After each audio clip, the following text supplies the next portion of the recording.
Hello everyone, welcome to my channel. और आज हम पढ़ेंगे हर्षा एम्पायर के बारे में। ठीक है, तो हर्षा एम्पायर का जो टाइम था वो था 590 टू 647 एडी के बीच। ठीक है, अब कैसे आए, क्या हुआ, हमने लास्ट गुप्ता एम्पायर पढ़ा था, उसके बाद क्या हुआ, कैसे हुआ, अब देख लेते हैं। सबसे पहले क्या हुआ, 6th सेंचुरी में जब गुप्ता एम्पायर नॉर्थ इंडिया जो था, मतलब गुप्ता एम्पायर के बाद जो नॉर्थ इंडिया था वो बहुत सारे किंगडम्स में सेपरेट हो गया था। ठीक है, जिसमें से थे एक वाइट हुनास, जिन्होंने कहाँ पर राज्य किया था, कश्मीर, पंजाब और वेस्ट इंडिया में। ठीक है, वहीं पर नॉर्थ और वेस्ट वाले इंडिया में किसके अंडर चले गए थे, they passed under the control of about half a dozen feudatories who parcelled out Gupta empire among themselves. क्या होता था आपको पता है, गुप्ता एम्पायर के टाइम पे फ्यूडल सिस्टम होता था, तो वो जैसे अपने मिलिट्री कमांडर को दे देते थे लैंड, फिर वो क्या हुआ, बाद में यही लोग जो थे जिनको लैंड दिए जाते थे, उन्होंने गुप्ता एम्पायर के खिलाफ क्या करना शुरू कर दिया, अपनी खुद का किंगडम बनाना शुरू कर दिया। ठीक है, उसी से गुप्ता एम्पायर का डिक्लाइन हुआ था और बहुत सारे न्यू फ्यूडेटरीज आ गए थे। उन्हीं में से एक थे जो थानेश्वर हरियाणा वाली साइड पर थे, extended it's authority over all the other, मतलब इनमें से जितने भी फ्यूडेटरीज थे ये थे जिन्होंने सबके ऊपर राज किया था। ठीक है, थानेश्वर कहाँ पर है, हरियाणा में। तो अब रूलर के बारे में पढ़ते हैं। सबसे पहले हम पहले यहाँ से करेंगे कि पहले ये शुरुआत ये सब हुई कहाँ से। तो अब इन सब की शुरुआत हुई कहाँ से, अब एक डायनेस्टी थी जिसका नाम था वर्धमान डायनेस्टी। किसने फाउंड की थी, पुष्यभूति ने। वो कहाँ की डायनेस्टी थी, थानेश्वर हरियाणा की। पुष्यभूति के बाद आए थे नरवर्धन वर्धन। ठीक है, उसके बाद आए थे राज्यवर्धन, उसके बाद आए थे आदित्य वर्धन और फिर एंड में आए थे प्रभाकर वर्धन। अब प्रभाकर वर्धन जो थे वो 605 में मर गए थे और उन्होंने, लेकिन बहुत बहादुर किंग थे जिन्होंने हुनास को बहुत बार जो है हराया। ठीक है, अब प्रभाकर वर्धन के क्या थे, 3 बच्चे थे।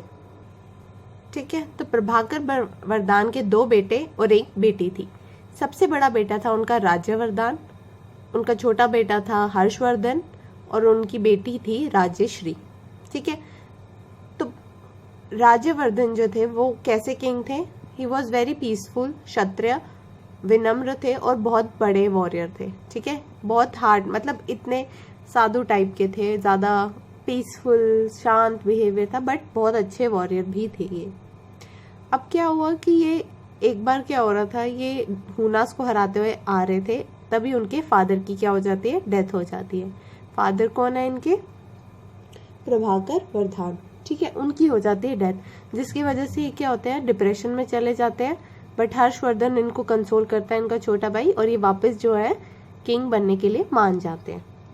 ठीक है, अब ये मान तो जाते हैं, बट होता क्या है, उसी टाइम इनको पता चलता है कि इनकी जो बहन है, कौन, राजेश्री, उनकी शादी हुई होती है ग्रहवर्मन से। ठीक है, ग्रहवर्मन के बारे में थोड़ा देख लेते हैं।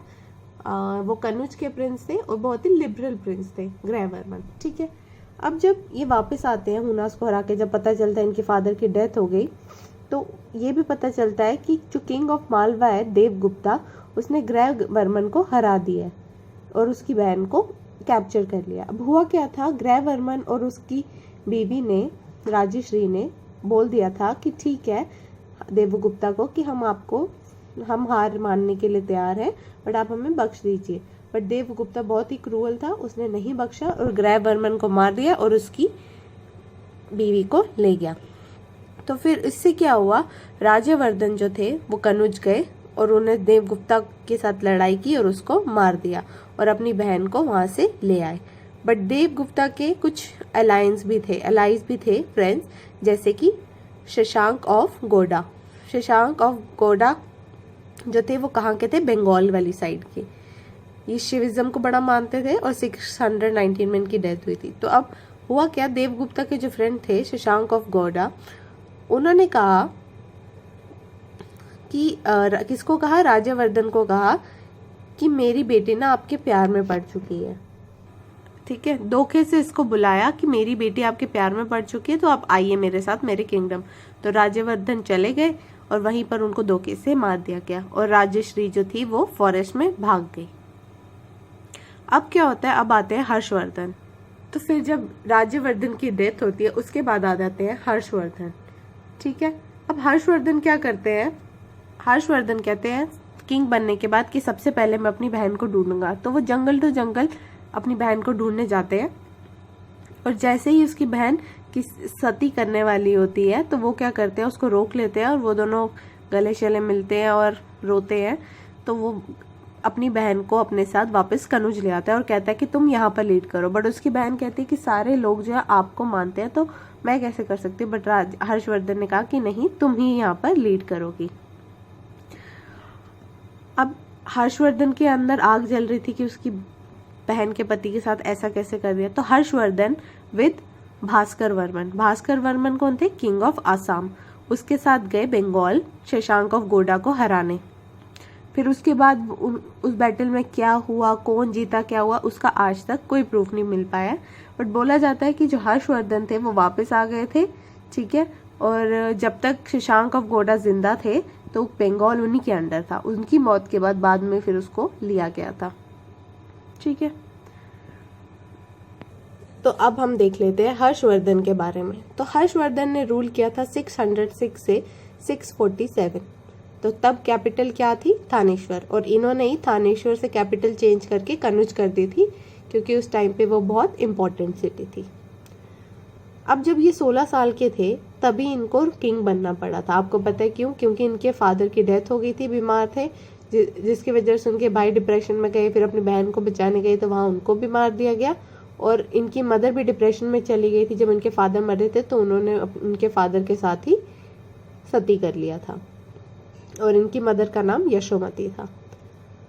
अब इन्होंने जो हर्ष एम्पायर है, याद रखिएगा कि मोस्टली नॉर्थ इंडिया में ही थी। ठीक है, तो इन्होंने साउथ में अपना रूल जो है वो नहीं फैलाया था ज़्यादा। ये नॉर्थ इंडिया की ही रूलिंग पार्टी थी।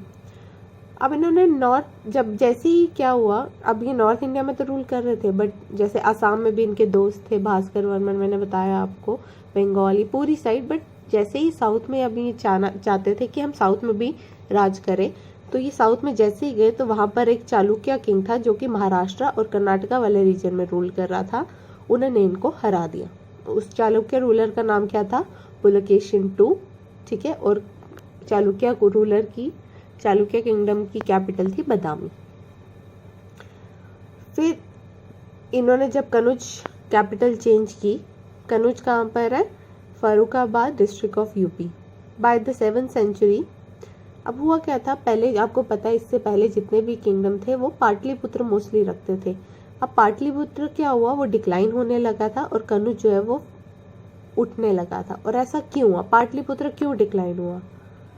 अब पाटलिपुत्र जो था वो पावरफुल और इम्पोर्टेंट था ट्रेड और कॉमर्स को लेके, और wide spread use of money. ठीक है, जो वो टोल्स कलेक्ट करता था ट्रेडर से। अब क्या होने लगा, ट्रेडिंग सिस्टम कम होने लगा, पैसा कम आने लगा, ऑफिसर्स और सोल्जर्स को लैंड ग्रांट देने गए। तो पावर जो है वो शिफ्ट हो गया मिलिट्री कैंप्स से, shifted to military camps. Military camps को क्या बोलते थे, ये स्कंदवारास। ठीक है, पावर जो है इनका अब शिफ्ट हो गया मिलिट्री कैंप में, और ये बहुत ही स्ट्रैटेजिकली इम्पोर्टेंट था। अब इसी में एक क्लास बिलोंग करती थी जो मिलिट्री कैंप्स के लिए बहुत पावरफुल मानी जाती थी, वो थी कनुज। कनुज को इजीली फोर्टिफाई कर दिया गया था और ये बहुत ही स्ट्रांग बिल्डिंग थी। ये मेन सेंटर था पॉलिटिकल पावर का हर्षा ऑनवर्ड्स, मतलब हर्षा के बाद सारे जितने भी थे, कनुज जो था वो सबसे इम्पोर्टेंट था। अब क्या हुआ, इम्पोर्टेंट क्या है, बिकॉज टू कंट्रोल ओवर, अब क्या होता था, आपको ईस्ट विंग भी कंट्रोल करना है और वेस्ट विंग भी कंट्रोल करना है दोआब का। तो कनुज जो था वो बेस्ट लोकेशन था जहाँ से आप दोनों जगह से लैंड और वाटर के थ्रू रूल कर सकते थे। अब हर्षवर्धन के टाइम पर बाना भट्टा भी थे जो इनके कोर्ट पोएट थे, और इन्होंने हर्ष चरित्र लिखी थी और कदम्बरी लिखी थी। क्या, हर्ष चरित्र और Kadambari. Harshavardhana himself was a great writer. ठीक है, उन्होंने लिखी थी रत्नावली, प्रियदर्शिका, नागानंदा, बट अभी तक श्योर नहीं है कि ये इन्होंने लिखी थी या नहीं लिखी थी। अब हर्षवर्धन के आसाम के किंग के साथ भास्कर वर्मन के साथ बहुत अच्छे रिलेशंस थे, तो ये जहाँ भी जो भी जीतते थे ये दोनों आपस में डिवाइड कर लेते थे।